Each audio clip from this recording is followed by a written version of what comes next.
Let's multiply two binomials together. This is a binomial, that's a binomial. We're going to take this 3x and distribute it over here. So 3x times 2x is 6x squared. 3x times 5 is 15x. Now we're going to take the negative 2 and distribute it. Negative 2 times 2x is negative 4x, and negative 2 times 5 is negative 10. When we combine these like terms together, we get 11x. So this is the answer.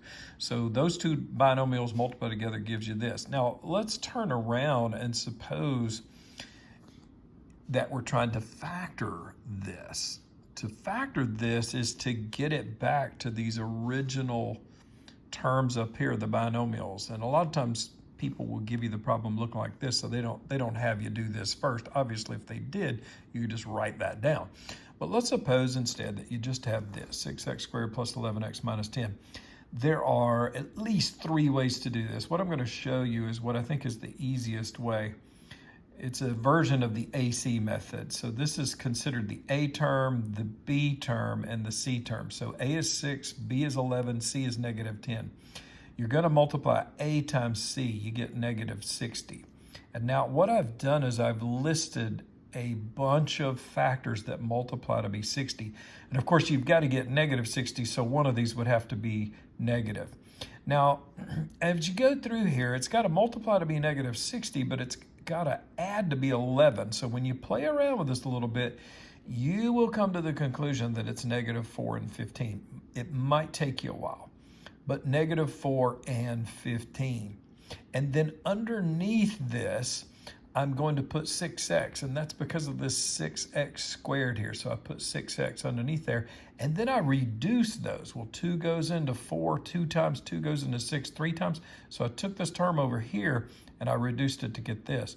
Over here, I'm going to factor out a 3. I can factor out the greatest common factor, which is a 3 there, and I get 5 over 2x. And then you write it as bottom up. So 3x minus 2, 2x plus 5. That's kind of a little trick that works, and if you do multiply this out, you will get that. So we know it works, and there are no common terms here to factor out. Now notice, take a peek at that. That answer is the same as that one, even though they're in a different, well, they're not in a different order. I was thinking they were in a different order. So they're in the same order. But it really wouldn't matter if you had this one first and that one second, because when you multiply, the order's not important. Anyway, it turns out they were exactly the same.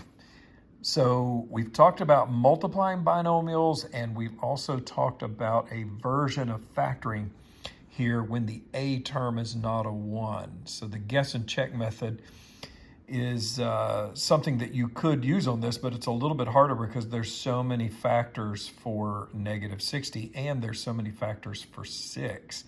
So it would have been hard to do this by the guess and check method unless you're just really smart. You know, most honors students or people with super high IQs, they don't really need this. They could just guess and check it. So you may be in that category. You may think this is not necessary, and it might not be necessary for you, but for average to below average people, this is a really helpful little trick that works super well.